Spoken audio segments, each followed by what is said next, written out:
The Earth guy doesn't really do anything special. He has a rock wave thing that you want to make sure you're not standing in when he does it, because it, as you can see there, the priest and the healer both took a good chunk of damage there. He also will do an impale on a random target, typically the tank, where he basically literally shoves a pointy piece of rock into the aforementioned target's ass and sticks them to the ground. Other than that, he's pretty easy. You can see we're getting ready now to pull the second or third boss, depending on the way order you kill him. And basically this guy has two major abilities. One is alpha beams, which you see there, where he just randomly puts these circles of death on the ground. Don't stand in them, they will kill you. And what determines where it's placed is just he targets someone and is like, I will alpha beam you, and then puts this aforementioned circle of death. Now his second ability is called Omega Stance. It's just a massive AoE damage. You want to use your defensive cooldowns, Divine Guardian, Power Word Barrier, if you have any single target, I guess, like Shamanistic Rage, Hand of Protection, things like that. You want to use those during Omega Stance to kind of limit the amount of damage taken. Your healer is going to be pumping out AoE healing, but the less they have to do, the less mana they have to spend.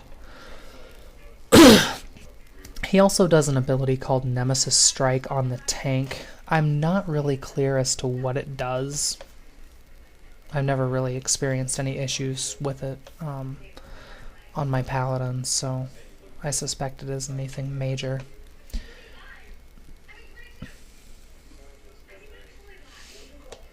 Yeah, if you can manage the damage from Alpha Beams and Omega Stance, that's really all there is to this guy.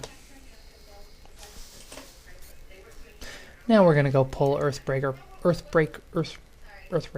think it's Earth Rager. Ptah. He has a couple of main abilities. He does a Flame Bolt where he just spams fireballs everywhere. You're gonna take some damage. I believe he also does a Cleave, so melee you want to stand behind him. Yeah, other than that, he's kind of boring, not gonna lie. Oh yeah, he also will spawn a little earth spike thing. If you see the ground rumbling beneath you, move. As per usual. If you see bad stuff, if you see animations at your feet, you probably want to move. You can see here 50% is kind of creeping up on us. 50% he falls apart and summons a whole bunch of ads. None of the ads are anything special. They're the same kind of trash you fight in the hallway before him, which is really the only different trash. You get to see the entire instance. See the Dustbone Horrors. There's also a caster type mob that's Dustbone something or another. And then the Jeweled Scarabs are, I don't know, negligible. You see I'm trying to help out with the healing a little bit there. Dropped a Healing Rain. Then he pops up. Doesn't gain any new abilities. Yawn. And you finish killing him. Occurs to me I could have probably edited out like 2/3 of this fight. Oh well. Also, I did notice this particular pull, that tornado thing. I'm really not sure if it actually does something or if it's just there to distract you. But good practice, of course, would be to not let it run into you. Again, with the whole damage minimization thing. And that's that. I got a decent upgrade off of that. That neck piece is pretty baller. Hit and expertise are, well, lovely things.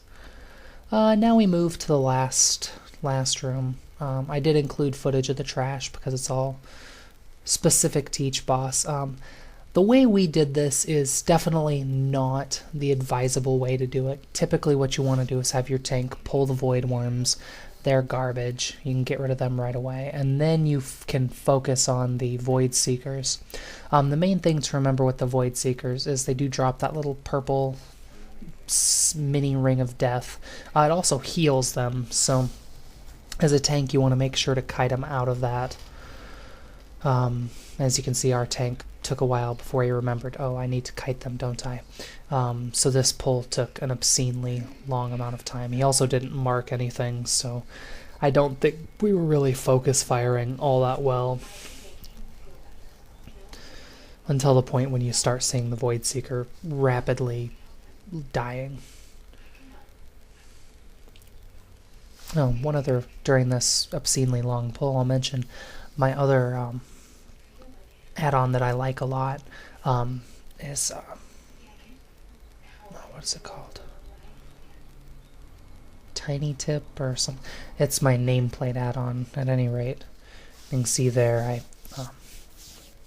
it's set up to where it also does show a few of the debuffs that you have on a given target, which as an enhancement shaman is less relevant than for other classes, but I do like to know when what target I should be lava lashing, because it's had 5 stacks of the Searing Totem debuff forever.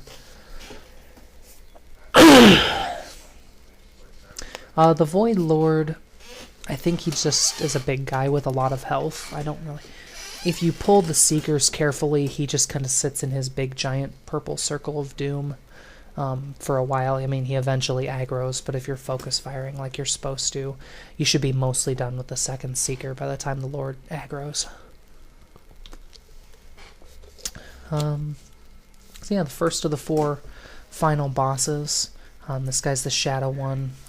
He is not tankable. Your tank's main job on this fight... I guess I'll wait until we actually pull. Your DPS basically just want to focus on the boss. You'll see here shortly after the pull, he's going to open up, he's going to just start walking away. Yeah, there it is right there. And he's going to open up a portal, which is going to spawn, I think, 3 sets of adds. The tank's job in this fight is to keep aggro on the adds, make sure they're not beating on the healer. He also does this rather obnoxious... There it is, right there. He shoots like a little missile thing, and when it lands, it spawns that big dark purple circle. You don't want to stand in that because it does a slow and does damage to you. Also, he does those little mine things. If you're melee and you see the mines and you don't run out, there's a decent chance you're gonna die. I mean, there's just nothing else to say about it than that.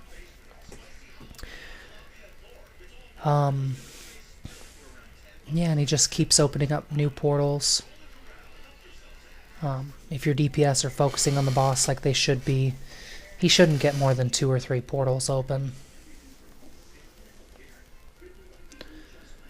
I think he gets 3 portals, or he's just going to open the 3rd portal. Yeah. So he gets 3 portals open on us before we kill him, but no, our DPS was pretty decent on this guy, or in this group. See another minefield of death.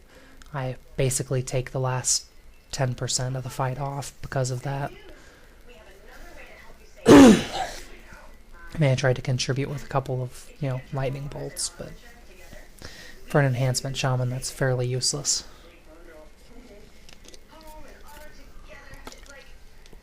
Also, Kay and I are convinced that mace is like the only thing he drops. Anyway, moving on. Now we're at the life guy. There's a couple of different ways you can pull his trash. One, you can CC the nymph. It's another hunter mob, so it's annoying as hell to mess with. And then kill the living vine. Alternatively, you can just kill the living vine first, then the little circle of life goes away. The way we did it, which is actually the way I prefer to do it, is to focus fire down the nymph. That way you make sure you have your interrupters paying attention to her, because she does cast tranquility, which obviously needs to be interrupted. There's also some ads that we clearly didn't bother tanking. Once you kill the living vine, it drops a spore. Spore can die, and then we'll drop a spore dust patch that does damage to you if you stand in it. And then you rinse, wash, and repeat on the second pack.